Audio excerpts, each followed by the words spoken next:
One of the most common beginner mistakes is packing way too much of the wrong gear. But there are 5 items that are always worth carrying, no matter what they weigh, because trips fall apart fast without them. Let's start with the one that never leaves my pack.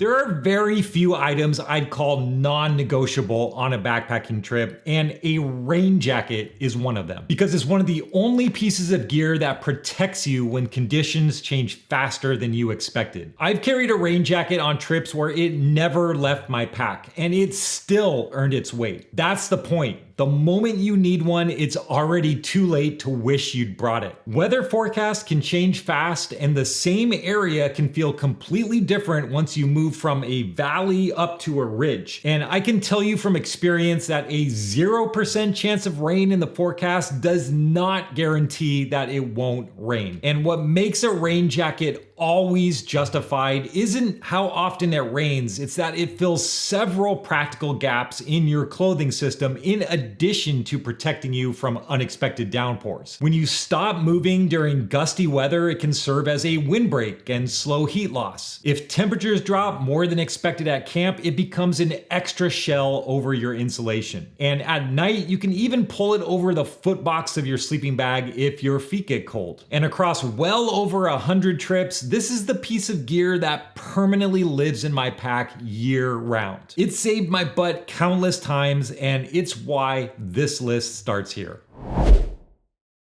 Running out of food is one of the fastest ways a trip can go sideways, and it almost never happens because someone forgot to pack meals. It happens because the margin was too thin. Backpacking burns way more calories than people expect. You're moving longer than you're used to, carrying weight all day, and stopping and starting constantly. Then you layer in things that don't show up in your plan. Backtracking for water, maybe missing a turn, searching for a campsite, or dealing with hot exposed miles where the sun is beating down and everything takes more effort. None of that feels dramatic, but it all costs energy. And if you're under-fueled on calories, you start feeling all of that quickly. Your pace drops, breaks feel less restorative, small inconveniences start to feel frustrating instead of manageable. I've had trips where the terrain and the weather were perfect, but the day felt harder than it needed to because I didn't bring enough food. What surprised me the most on those trips wasn't just the hunger, it was how quickly my decision making got worse. I'd hesitate more, second guess simple choices on the trail, and feel less willing to deal with small problems. That's when I realized that food isn't just fuel for moving, it's also fuel for having patience and your problem solving too. And carrying extra food fixes that in a very distinct way. It covers you when the day burns more energy than planned, and it gives you room for extra miles or that unexpected detour without running yourself into the ground. That flexibility is why a little extra food is always worth the wait.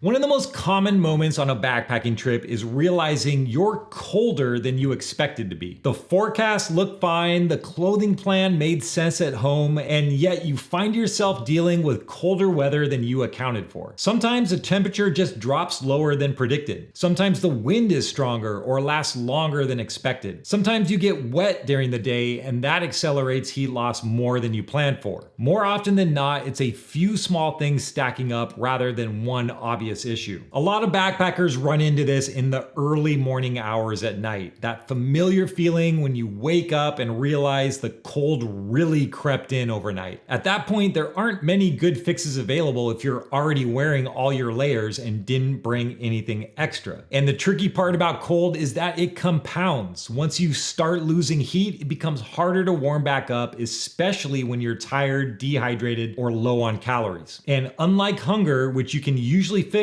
with just eating more food, being cold tends to linger and affect everything else you do. And that's why I always recommend carrying one extra insulating piece beyond what you expect to need. It gives you some margin when conditions end up being colder than planned or when wind or moisture amplify heat loss more than you expected. Because once you're out in the backcountry, you have to stay warm with whatever is in your pack. Now, that doesn't mean I'm always bringing an extra super thick bit puffy. In summer conditions, that might just be an extra synthetic t-shirt. But the colder the trip's going to be, the more substantial my extra insulating layer becomes.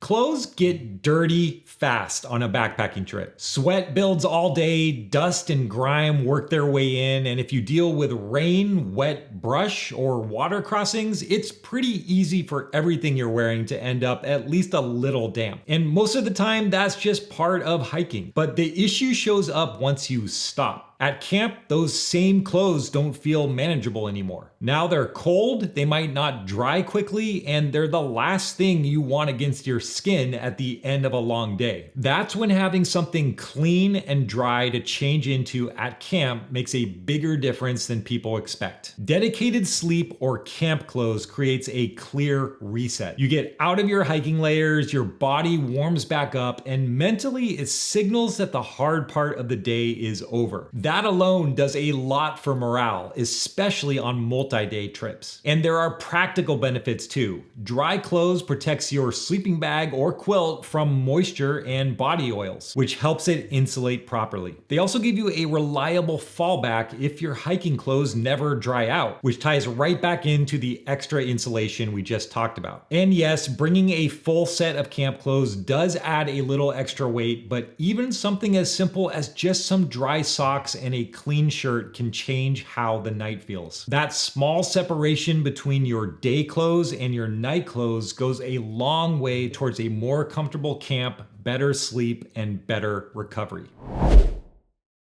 One thing that surprises a lot of people on their first few trips is how often they end up dealing with the ground. Not just while sleeping, but all day long. Breaks, meals, camp chores, packing up, setting things down. The ground is always involved, and it's usually cold, wet, uneven, or uncomfortable. Now, I know this is the item on the list that some people are going to push back on as not essential. And you can backpack without a sit pad, and plenty of people do, but for me, it's become one of those items that I reach for so often that leaving it behind feels like choosing discomfort for no real upside. The reason is how frequently it gets used. Every time I stop, I sit on it. Every time I'm cooking, my feet or my knees are on it. Anytime I'm working inside the tent or setting gear down, it comes out. And one thing I didn't expect when I first started carrying a closed foam sit pad is how warm it feels. Because it insulates you from the ground, it's basically like having a mini heater underneath you, which is especially noticeable in colder conditions. After using a sit pad trip after trip, it's proven its place as a permanent part of my kit. It gets used often enough that leaving it behind would be immediately noticeable. And that consistency is why it stays with me regardless of the trip length or the conditions. And when you zoom out, that's really the common thread with everything on this list. None of these items are about luxury or convenience, but they reduce the number of small problems you have to solve once you're already tired, cold, or maybe a little off your game. And if you want to take this a step further, this next video breaks down backpacking weight versus comfort and how to choose a style that makes sense for you. If this kind of thinking is useful to you, consider subscribing. I break down gear and planning decisions every week. All right, take care of yourself, and I'll see you on the trail.